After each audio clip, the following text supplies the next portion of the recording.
नमस्कार शेतकरी मित्रांनो, स्वागत आहे आपलं स्मार्ट मराठी माहिती या यूट्यूब चॅनलवरती। मित्रांनो, बरेच दिवसापासून प्रतीक्षेत असलेले शेतकरी आणि जे शेतकरी ज्यासाठी ते म्हणजे पीक विम्यासाठी गेल्या अनेक दिवसापासून शेतकरी प्रतीक्षेत होते।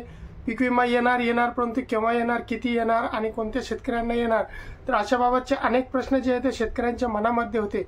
आणि यामध्ये सर्वात जास्त प्रतीक्षेत असलेला महाराष्ट्रातील जिल्हा म्हणजे बुलढाणा जिल्हा। बुलढाणा जिल्ह्यातील काही शेतकऱ्यांना अग्रिम पीक विमा मिळाला होता, परंतु ती रक्कम खूपच तोकडी होती। गेल्या 2 दिवसापासून जे आहे तर बुलढाणा जिल्ह्यातील शेतकऱ्यांच्या खात्यामध्ये जे आहे ते पीक विमा जमा व्हायला सुरुवात झालेली आहे। परंतु यामध्ये आता असं झालेले आहे की हा पीक विमा जे आहे तो सरसकट नाही आहे, कारण आपण या अगोदर देखील सांगितलेलं आहे की इथून पुढे सरसकट काहीही मिळणार नाही। ज्या शेतकऱ्यांनी तक्रार केलेली असेल किंवा ज्या शेतकऱ्यांच्या तक्रारी या मंजूर झालेल्या असेल अशाच शेतकऱ्यांना जो आहे तर पीक विमा हा मिळणार आहे।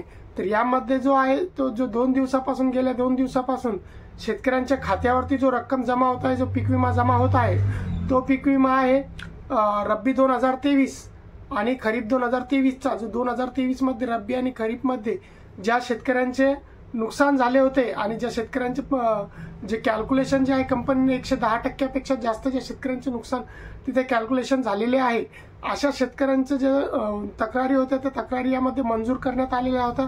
आणि त्यासाठी जे आहे ते शासनाने रब्बीसाठी 63 कोटी रुपयाची रक्कम मंजूर केली होती, तसेच खरीपसाठी 180 कोटी रुपयाची रक्कम मंजूर केली होती। आता यामध्ये बरेचसे शेतकरी असे आहेत की ज्यांनी तक्रारीच केलेल्या नव्हत्या आणि काही शेतकऱ्यांनी जे आहे ते तक्रारी केल्या होत्या, परंतु त्यांनी त्या तक्रारी येलो मोजॅकमध्ये केल्या होत्या।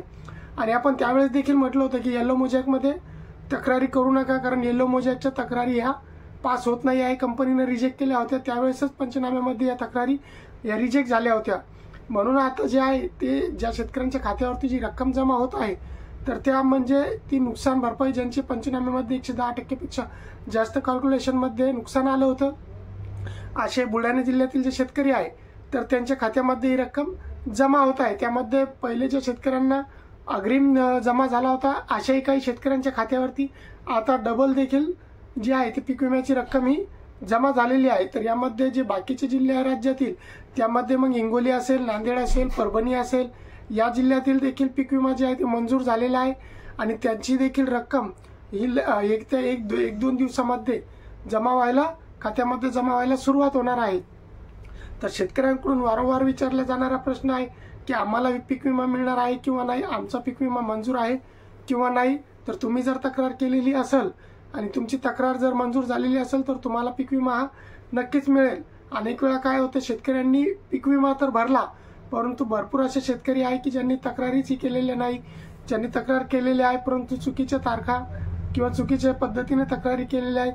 तर अशा देखील शेतकऱ्यांच्या तक्रारी जे आहे ते रद्द झालेल्या आहे।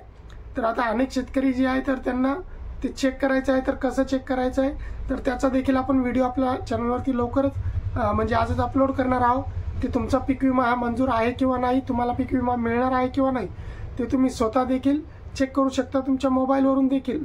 तर त्यासाठी जे आहे ते मित्रांनो, चॅनलवरती जर तुम्ही नवीन असाल तर चॅनलला सबस्क्राईब करून ठेवा, व्हिडिओला लाईक करा। आणि जे शेतकरी अजून बाकी आहे त्यांना पीक विमा मिळालेला नाही आहे त्यांनी थोडी प्रतीक्षा करा, त्यांना देखील जे कॅल्क्युलेशन जर त्यांचं झालेलं असेल तर त्यांना देखील विमा हा मिळू शकतो। तर अशा प्रकारे गेल्या 2 दिवसापासून जे सतत शेतकऱ्याकडून विचारण्यात येणारा प्रश्न होता की आम्हाला पीक विमा मिळणार आहे किंवा नाही आणि जो पीक विमा मिळाला आहे तो कोणत्या वर्षाचा आहे, तर तेच आपण आजच्या व्हिडिओमध्ये माहिती घेण्याचा प्रयत्न केलेला आहे। मित्रांनो, चॅनलवरती जर नवीन असाल तर चॅनलला सबस्क्राईब नक्कीच करा। जय हिंद, जय महाराष्ट्र।